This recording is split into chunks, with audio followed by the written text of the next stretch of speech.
Classic rock album reviews coming right at you.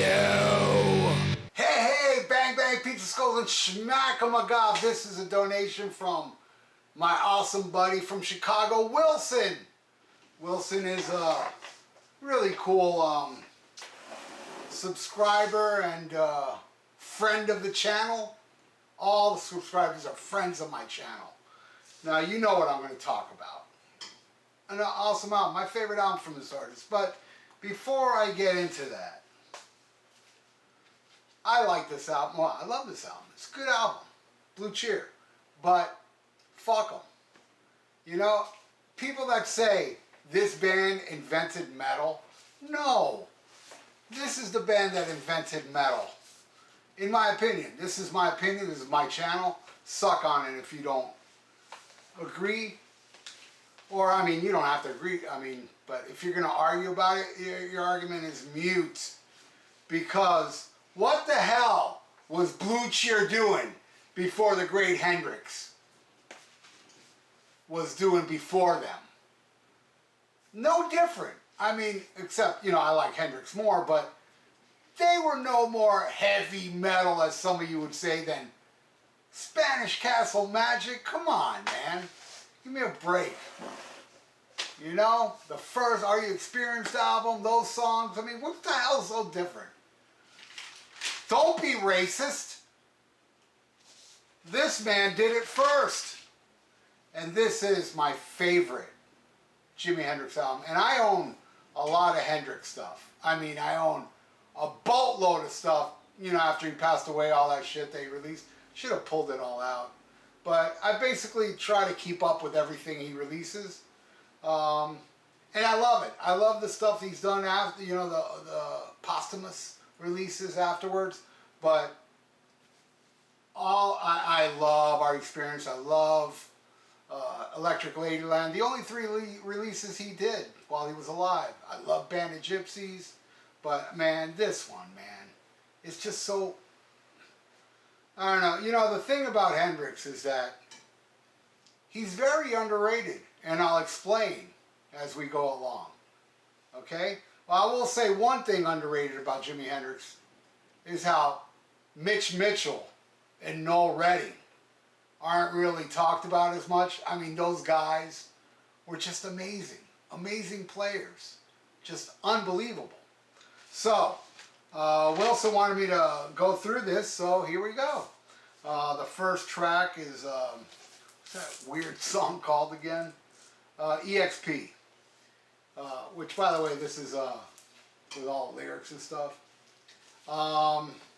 EXP is kind of like, it sounds like a radio interview. And I want to also show you this. It came with this killer poster of the master. Look at this. It's a booklet, but look at that picture. It's one of the coolest Jimi Hendrix pictures ever. And this one too. It's pointing at you saying, I am the man. And look at that one, man. Him playing. I mean, I gotta show you this whole booklet. It's so amazing. With a little story, background story. I mean, these are just the coolest Hendrix pictures. This one's the coolest though. That and the one where he's like this with the fire at, what was it, Monterey Pop Fest. God, I love Jimi Hendrix so much. You know, you've heard me say a lot of times, I'm not into the blues, but man, when Hendrix plays the blues, I feel it. I feel it.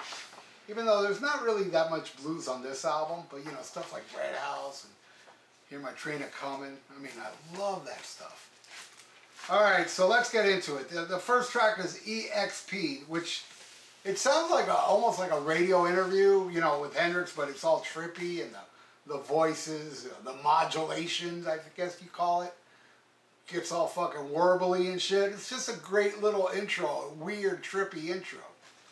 And then it go, you know, you'd expect it to go into something like heavy after that, but no. It goes into Up From the Sky, which is such a killer, almost like jazzy type, you know, it just sounds cool.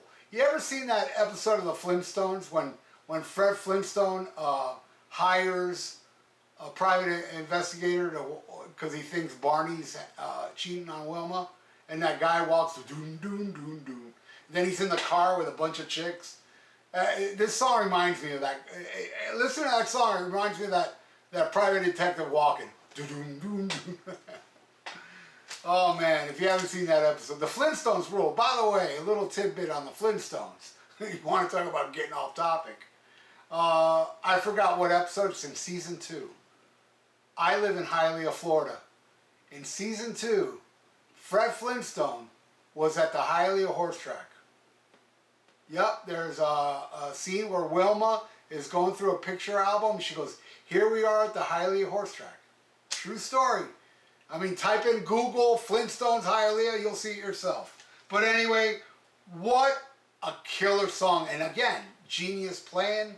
See, when I was talking about how Hendrix is overrated, he's not overrated with the guitar playing.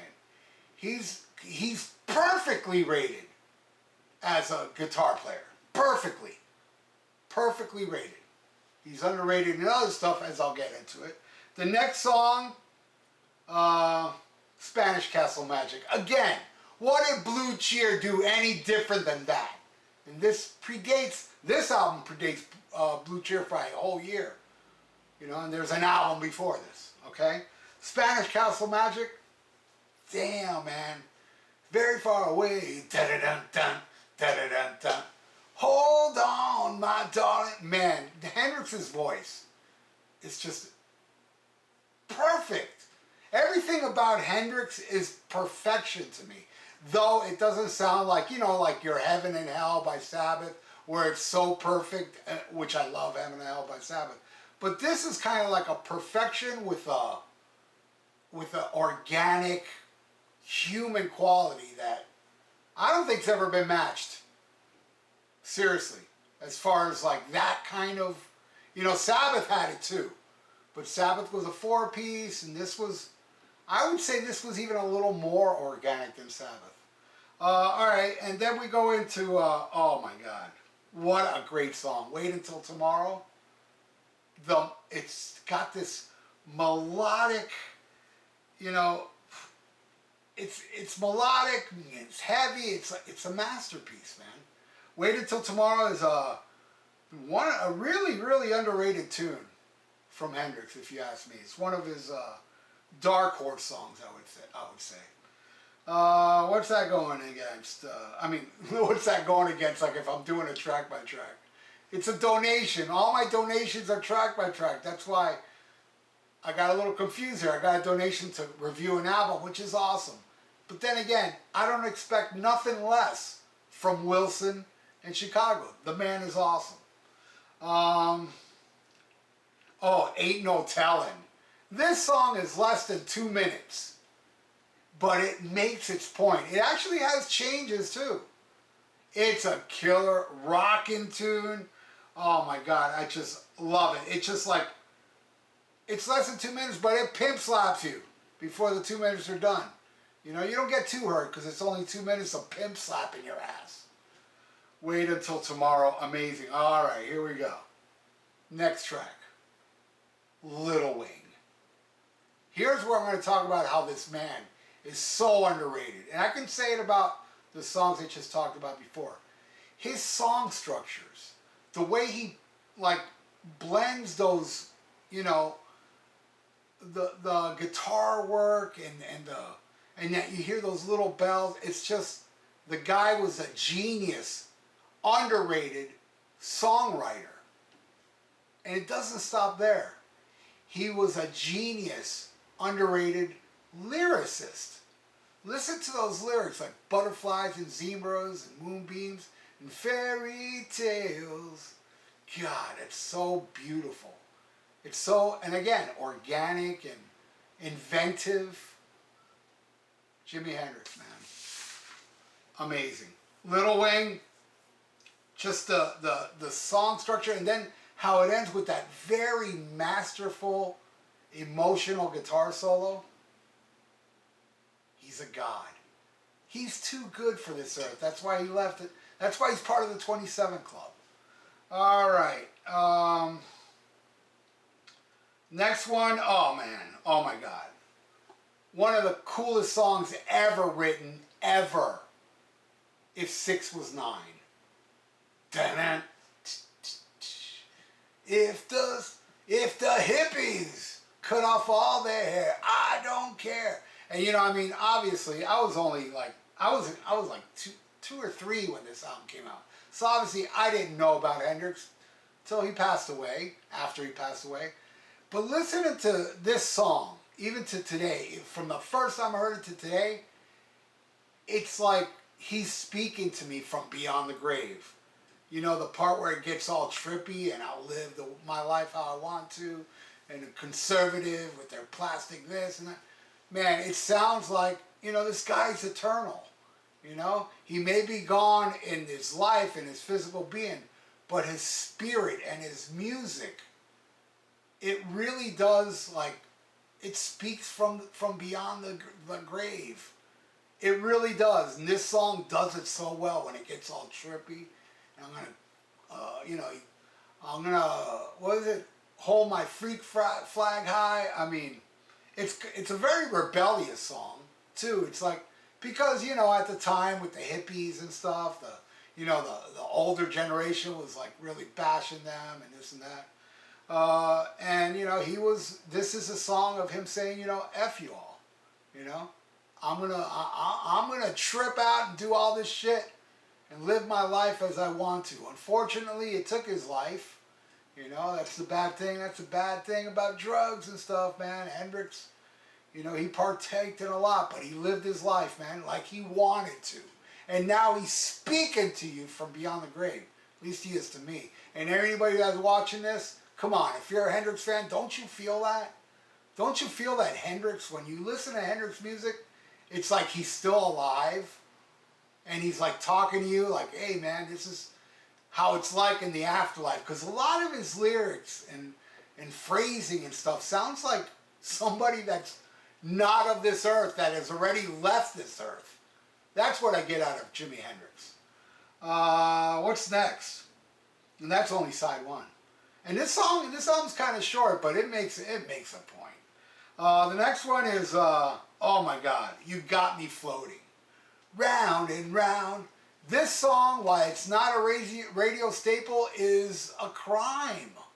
This is just as catchy as Foxy Lady, All Along the Watchtower, Purple Haze, you know, Fire. This song is fire. This song is amazing, as the kids would say, fire. I love, one of my favorite songs on here is actually You Got Me Running, but not my favorite, because my favorite is the next one. Oh man, Castles Made of Sand. What I was saying earlier, those lyrics on that song, this kind of reminds me of The Wind Cries Mary Part 2. Though, I mean, it's got the same vibe and stuff, and it's got those genius lyrics, like Wind Cries Mary with the, you know, toy soldiers and all that stuff. This has it as well, you know. It's perfection. You know, and just his voice is so beautiful on it. And his guitar, it's like so gentle.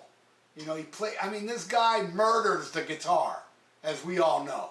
Hendrix is known for the heaviness, but man, when he gets gentle, I mean, to me, his guitar was like his girlfriend that was very satisfied sexually by him, by his fingers. You know, the guy was just phenomenal, and this is my favorite song off my favorite Hendrix album. Absolutely love it. What's next? She's So Fine. I love this song, though I will say it's my least favorite. This is the one where Noel Redding sings. And it really is, I mean, you listen to it, and the thing about Hendrix, his music is timeless. You know, it defies decades, you know, but this one doesn't.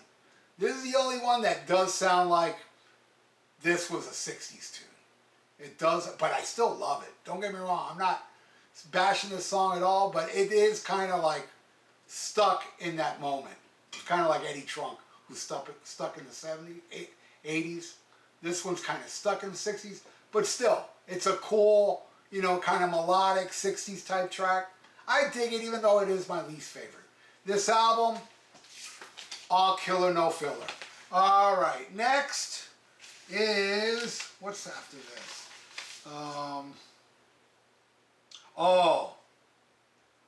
One Rainy Wish. Gorgeous, gorgeous song. And you know what's crazy is that, I mean, the way Hendrix sings this, and Hendrix did not like his voice, which is insane to me. I thought he had an amazing voice, a beautiful voice, and it could be dirty, you know, like Spanish Castle Magic. He can get dirty and, you know, scream, but when he gets gentle, man, I feel it, man. I feel that shit. And One Rainy Wish, he's got this beautiful texture to his voice through the whole song, and of course musically. And Jesus, Mitch Mitchell, man, again, very underrated drummer. What's next? Little Miss Lover, badass hard rocking track, and this one kind of has like a funk sound to the guitar stuff he's doing during the track. It's awesome. I absolutely love this song. I think it's a stellar hard rocking tune, but it goes through a couple dips and changes, which keeps me interested. Love it. Now we end the album with the title track, which is the perfect ending of this album. Axis, Bold as Love. You know, the pure emotion in this song at all angles. It's just beautiful. It's gorgeous. It's an amazing tune that, trust me, you are wrong, 100% wrong, if you don't feel that song is pure perfection. And to clear it up, how wrong you are, and you will find out how great it is, just ask the Axis. My God, this song and this album, if you don't know this, wake the fuck up. Wilson and I know how good this is, how great this is, how phenomenal. This is a musical masterpiece. Absolutely adore Jimi Hendrix, especially his second album, Axis Bold as Love, but I recommend anything Hendrix. I'm even talking about the stuff he did later, Room Full of Mirrors. You know, there's so many songs, you know, Freedom, The Storm. God, there's so many great, great songs that Hendrix recorded but never got to release while he was alive. And I love the artwork. It's so Mid-Eastern. It's kind of, I would say, kind of 60-ish too, you know, but it's perfect. I think it does represent the music on the album perfectly. And my favorite Jimi Hendrix album cover, definitely. You know, my second favorite would be Electric Ladyland, the other version with the naked chicks. But anyway, God, I love Mr. James Marshall Hendrix. Man, I gotta tell you, I have a friend, Henry Soria. He saw Jimi Hendrix live at the Miami High Line. What a lucky bastard, man. And you know what? He's not even that much older than me. He went super young to that show with, I think his friends or his dad. I can't remember. No, it wasn't his dad. His dad was an asshole that left before he even knew him. But he got to see him, and so did my friend Sam Wood, rest in peace. He also saw the same show at the Miami High Line. And there is, you know, a footage of Jimi Hendrix playing the Miami Festival at, I think it was Key Biscayne. I know exactly where that is, where he played. Anyway, and my very first concert was at the Miami High Line, where Hendrix played. Wilson, my friend, I'm glad I did not review this yet, because, you know, you wanted it done. And I gotta say, Wilson has been a very cool friend of mine here on YouTube land. Him and Mr. D, every month, you know, they show their support for my channel, and I'm eternally grateful. And I hope I did this justice, man, because I really am speaking from the heart, how I really feel about Mr. Jimi Hendrix and Axis Bold as Love. And one day I will do Are You Experienced and Electric Ladyland, Bandit Gypsies, and even some of those later releases like Voodoo Soup and the Delta album. You know, I got quite a few Jimi Hendrix CDs and box sets of Jimi Hendrix. One box set of all live shows and another one, it's kind of like a radio show where it has interviews from Hendrix and people that knew him and outtakes. I gotta tell you, the outtake to Come On from Electric Ladyland, I like even more. I could go on and on about Hendrix, but I'm just gonna leave it right here. And I'll gush about Mr. Jimi Hendrix more. And Wilson made a good point. You've been talking so much classic rock, but not enough Hendrix. And I'm like, dude, that's a crime. You need to talk about Jimi Hendrix. You know, total proto metal. Like I said, this was before this. And it's a good album, don't get me wrong. But it just upsets me when people are like, Blue Cheer invented metal. What are you, a racist? Are you a racist? Because Hendrix was doing it before them, alright? Don't get it twisted, pal. And overall, Sabbath invented metal. So, again, if you want to donate, I got a PayPal in the description below. And please subscribe to my channel if you have not. Right on. Thanks again, Wilson. I don't have to tell you to stay frosty. But fuck it, I'll tell you and everybody else. Stay frosty. Listen to the inventors of metal.